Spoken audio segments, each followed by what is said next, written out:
साथियों नमस्कार, मेरा नाम प्रशांत है और आप देखना शुरू कर चुके हैं आपका अपना चैनल खुदरंग।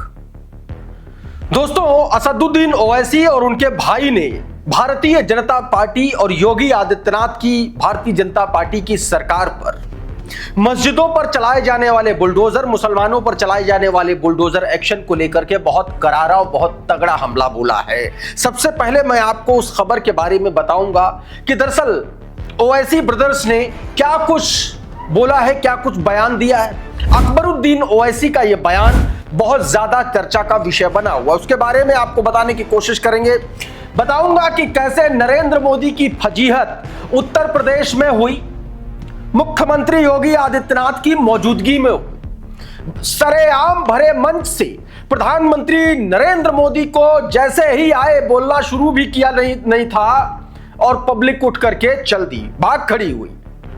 इस तरीके से नरेंद्र मोदी की भद्द पिटी है, किरकिरी हुई वो तस्वीरें। और शंकराचार्य मसले में हिस्ट्री शीटर आशुतोष पांडे नाम के गुंडे का एक नया बयान निकल के सामने आया है, जिसमें अब वो भारतीय जनता पार्टी की उत्तर प्रदेश की सरकार में सरकार के खिलाफ साजिश करने के आरोप में डिप्टी सीएम का जिक्र किया है। बोला है कि डिप्टी सीएम ने ही शंकराचार्य को धरने पर बैठने के लिए कहा था। अब इस पर सियासत शुरू हो गई है, शंकराचार्य ने क्या कुछ कहा है और इसको लेकर के आज तक ने उन कथित तौर पर जिन बटुकों के साथ यौन शोषण हुआ उनका इंटरव्यू किया है और उस मामले में आज तक भी फंसता हुआ नजर आ रहा है। कैसे आज तक फंस रहा है उसकी भी बात करेंगे और साथ में कैसे डिप्टी सीएम केशव प्रसाद मौर्य की अंतरराष्ट्रीय बेइज्जती हुई है। जी हां, कहा जा रहा है कि ब्रिटेन ने वीजा देने से ही मना कर दिया इनको। खैर, भाजपाइयों को वीजा वाली समस्या हमेशा से रही है, जिले इलाही की रही है, तो खैर ये तो छोटे मोटे लोग हैं, मतलब प्रधानमंत्री लेवल की अगर बात कर ले उस लेवल से। खैर, आगे बढ़ते हैं, सबसे पहले इस खबर को देखते हैं। योगी वहां बुलडोजर और यहां रेड्डी, कोई फर्क नहीं है। अकबरुद्दीन ओवैसी ने बीजेपी कांग्रेस को बताया एक वीडियो वायरल, जबरदस्त तरीके से उन्होंने हमला बोला। ऑल इंडिया मजलिस इत्तेहादुल मुस्लिमीन के एक तरीके से करता धरता असदुद्दीन ओवैसी के छोटे भाई अकबरुद्दीन ओवैसी हैं। भारतीय जनता पार्टी और कांग्रेस की रेवंत रेड्डी जो तेलंगाना की सरकार उस पर जबरदस्त तरीके से एक्शन एक तरीके से हमला बोला। उन्होंने साफ तौर पर कहा कि जब हमारा मामला आता है तो सब एक हो जाते हैं। उन्होंने कहा कि इनको दुश्मनी है तो मुसलमानों से, इनको दुश्मनी है तो कलमे से है, इनको दुश्मनी है तो शरीयत से। क्या कुछ अकबरुद्दीन ओवैसी ने कहा है वो आप अपनी स्क्रीन पर देखिए जरा। और इसी वीडियो के बाद भारतीय जनता पार्टी खासतौर पर उत्तर प्रदेश में बेचैनी मची हुई है। देखिए जरा, सुनिए वीडियो। अगर आज कांग्रेस की हुकूमत है तो क्या कर रही है? उधर योगी बुलडोजर के जरिए घरों को गिराता है तो यहां पे रेड्डी भी गिरा रहा है घरों को, मस्जिदों को। उधर योगी मस्जिद को गिरा रहा है तो यहां का रेड्डी भी मस्जिदों को गिरा रहा है। उधर दोस्तों, प्रधानमंत्री नरेंद्र मोदी का एक कार्यक्रम नोएडा में था, वर्चुअल उनको सम्मिलित होना था। मुख्यमंत्री योगी आदित्यनाथ नोएडा भी पधारे थे। 21 तारीख की पूरी बात मैं आपको बता रहा हूं और उसका खुलासा अभी हुआ है, ताजा खुलासा इस बात को लेकर के हुआ है कि भाजपाइयों ने ही साजिश रच के प्रधानमंत्री नरेंद्र मोदी की बेइज्जती करवाई। जी, ये हिंदुस्तान की खबर देखे, इसमें सब कुछ बताया गया है। जनसभा में लोगों के चले जाने के मामले ने तूल पकड़ा। बताया गया कि यमुना सिटी के सेमीकंडक्टर एक शिलान्यास इकाई और जनसभा के दौरान लोगों के एक गुट के उठकर चले जाने के मामले ने तूल पकड़ लिया। भाजपा के एक वरिष्ठ जनप्रतिनिधि ने दिल्ली हाईकमान को गोपनीय पत्र भेजा और नोएडा एयरपोर्ट के लोकार्पण के समय भी ऐसे ही होने की आशंका जताई। मामले में भाजपा के क्षेत्रीय अध्यक्ष से जवाब तलब किया गया, साथ ही पार्टी संगठन और जिले के आला अधिकारियों से भी रिपोर्ट ली गई है। अब इस पूरे मामले में हुआ क्या था, सचिन गुप्ता का ट्वीट देखिए। 21 फरवरी को नोएडा में सीएम योगी आदित्यनाथ आए, पीएम मोदी वर्चुअल जुड़े, सेमीकंडक्टर यूनिट का शिलान्यास हुआ। कार्यक्रम में जो लोग आए थे उसमें से ज्यादातर लोग पीएम के संबोधन से ठीक पहले उठ करके चले गए। मंच से रुकने के लिए कहा गया लेकिन नहीं रुके। बीजेपी के एक बड़े नेता ने पत्र लिख करके इस बात की जांच की मांग की है कि कुछ नेताओं से इस पर जवाब भी मांगा गया, यानी कि साजिश के तहत नरेंद्र मोदी के खिलाफ इतना बड़ा षड्यंत्र रचा गया जब उत्तर प्रदेश के मुखिया मंच पर विराजमान थे। तो इतना बड़ा कांड हो गया, यानी कि भारतीय जनता पार्टी में जो सिर फुटव्वल की खबरें आ रही हैं वो वाकई में बहुत बड़ी हैं, बहुत गहरी हैं।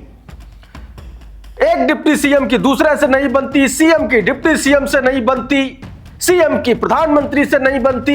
ये लगातार उत्तर प्रदेश में ऐसी खबरें चर्चा में हैं। अखिलेश यादव ने इसी को लेकर के खुलकर अपने ट्विटर हैंडल पर लिखा है, वो मैं आपको दिखाऊं उससे पहले शंकराचार्य वाले मसले पर। शंकराचार्य के खिलाफ एफआईआर दर्ज कराने वाला आशुतोष पांडे, हिस्ट्री शीटर आशुतोष पांडे जो है, उसने अब एक खुलासा और किया कि इस पूरे मामले में एक डिप्टी सीएम का हाथ था। सुनिए जरा क्या कुछ कहा गया। डिप्टी सीएम प्रदर्शन करने में, उनकी कॉल डिटेल की जांच में और इंटरनेट की बातों में साफ साफ दिख रहा है कि उन्होंने कहा है अभी मुक्तेश्वरानंद को कि आप धरने पे बैठो और आप जब मैं आऊंगा तो जब भी पानी पीना और जब भी धरना समाप्त करना। ये सब चाल है कुर्सी हथियाने के लिए। तो अब सवाल उठता है कि क्या डिप्टी सीएम ने, उस डिप्टी सीएम ने सीएम के खिलाफ, सीएम की गद्दी के खिलाफ साजिश रची, सीएम की कुर्सी के खिलाफ साजिश रची? और अगर ऐसा है तो यह सीधे तौर पर माना जा सकता है कि मुख्यमंत्री और डिप्टी सीएम में बनती नहीं है, गुटबाजी की स्थिति है, सिर्फ फुटअव्वल मची हुई है, मारकाट मची हुई है। इसमें कोई दो राय नहीं होनी चाहिए अगर यह बात खुले तौर पर कह रहा, अगर यह बात सच कह रहा, क्योंकि सरकार इसकी हर बात सच मान रही है। हिस्ट्री शीटर है, इसकी हर बात सच मान रही है सरकार, तो क्या यह बात भी सच मानेगी? अगर मानेगी तो फिर मामला गड़बड़ है। अखिलेश यादव यही बात कह रहे हैं, आपकी स्क्रीन पर उनका ट्वीट है, देखिए। कह रहे हैं कि यह भाजपा में क्या हो रहा है। यूपी के डिप्टी सीएम के नाम सीएम को हटाने की साजिश में आ रहे हैं। यूपी के भाजपाई मंत्री अपनी ही पार्टी के सरकार के छापों पर खुलकर नाराजगी दिखा रहे हैं। आपको याद होगा उमाशंकर सिंह पर के घर पर उनकी कंपनी पर छापा मारा गया, तो दिनेश प्रताप सिंह जो उनके रिश्तेदार भी हैं और भारतीय जनता पार्टी की योगी सरकार में मंत्री, उन्होंने अपनी ही सरकार पर हमला बोला था। भाजपाइयों के नाम बेहद आपत्तिजनक फाइल्स में आ रहे हैं। नरेंद्र मोदी का नाम और पुरी साहब का नाम, तमाम सारे ऐसे भाजपा के नेताओं के नाम एप्स्टीन फाइल में, उसका जिक्र। इनके आयोजन दुनिया भर में नाक कटा रहे हैं। एक पूरब तो दूसरे पश्चिम जा रहे हैं, एक भाजपाई दूसरे की आर्थिक नाल कटवा रहे हैं, परिषद और वाहिनी भिड़े जा रहे हैं, तथा कथित डबल इंजन आमने सामने टकरा रहे हैं। भाजपाई डिब्बे पटरी छोड़कर इधर उधर जा रहे हैं। भाजपा के संगी साथी अपने ही समर्थकों के विरोध से डरे जा रहे हैं। भाजपाई समर्थक भाजपा किसी के सगे नहीं है, ये सोचकर घबरा रहे हैं।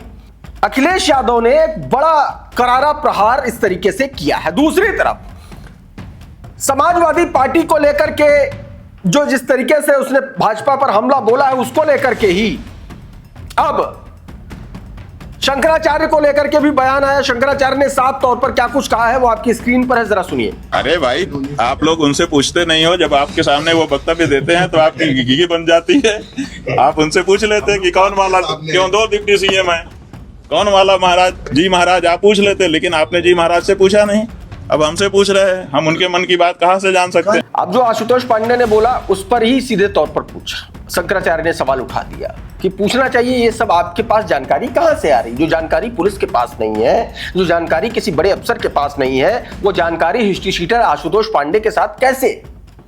और यही बात दीपक शर्मा ने पूछी। दीपक शर्मा के एक वीडियो को कोट करते हुए केपी मलिक हैं, वरिष्ठ पत्रकार, वो देखिए क्या लिख रहे हैं। कौन है ये डिप्टी सीएम? शंकराचार्य स्वामी मुक्तेश्वरानंद के मामले में आशुतोष ब्रह्मचारी ने नया खुलासा किया कि आरोप लगाया कि प्रदेश सरकार के उप मुख्यमंत्री एक की कॉल डिटेल निकाली जाए तो उस डिप्टी सीएम का नाम सामने आ जाएगा जो धरना प्रदर्शन के लिए अभी मुक्तेश्वरानंद को उकसाते थे। वैसे ये बात आशुतोष ब्रह्मचारी को कैसे पता चली होगी?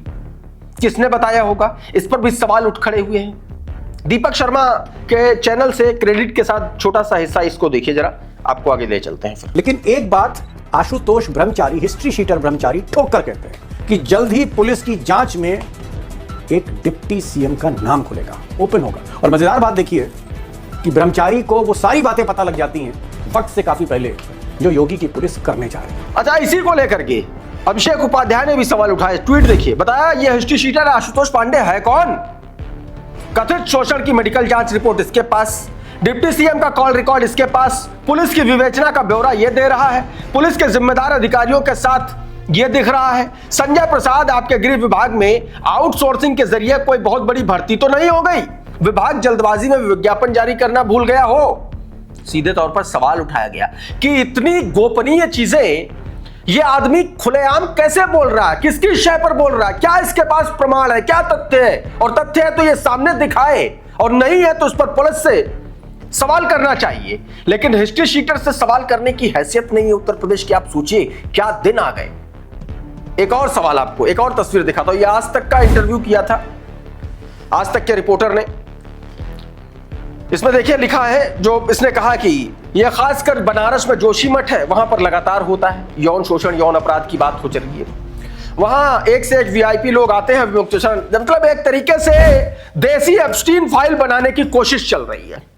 अब इस पर अभिषेक उपाध्याय लिख रहे हैं, ये बनारस में कौन सा जोशीमठ है आज तक? बनारस में तो शंकराचार्य का विद्या मठ है, जोशीमठ उत्तराखंड के चमोली में है। फिर बनारस के किस जोशीमठ में पढ़ रहे थे शंकराचार्य का आरोप लगाने वाले बटू? कम से कम काउंटर सवाल तो पूछ लेते, आज तक से सवाल किया।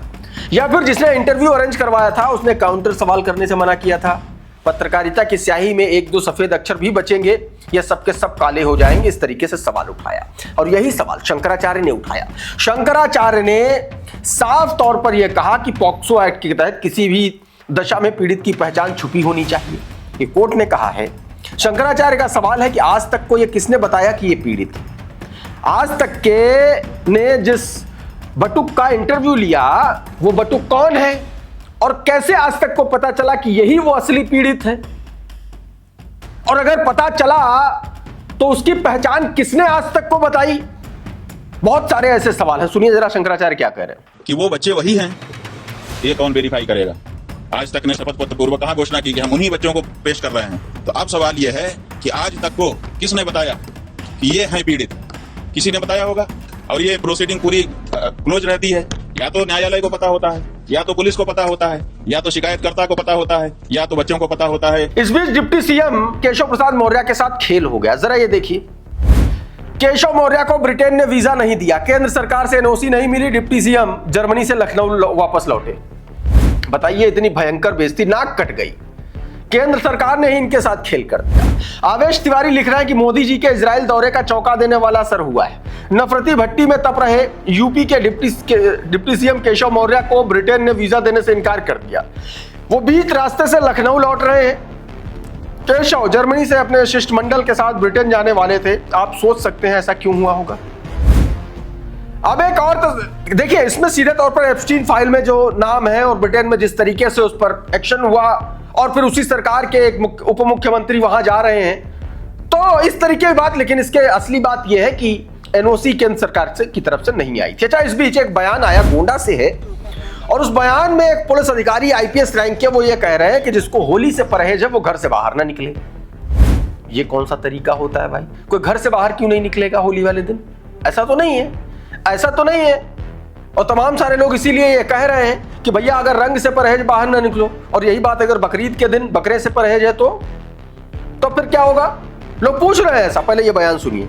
उसके ऊपर रंग न डाला जाए, इसके बारे में हम ये कहेंगे कि जो होली न खेले वो घर से ही न निकले। अब देखिए, इस पर एक रिजवान रजा का ट्वीट है। वो लिख रहे हैं कि रंग से परहेज है तो होली के दिन बाहर ना निकले। ठीक है, नहीं निकलेंगे। अगर कुर्बानी से परहेज है तो बाहर ना निकले, बकरे करेंगे। ये बात दोस्तों सीधे तौर पर सवाल इसका काउंटर किया गया। इस वीडियो में बहरहाल इतना ही। बहुत बहुत शुक्रिया, बहुत बहुत धन्यवाद। आप जुड़े रहिए आपके अपने चैनल खुदरंग के साथ। नमस्कार।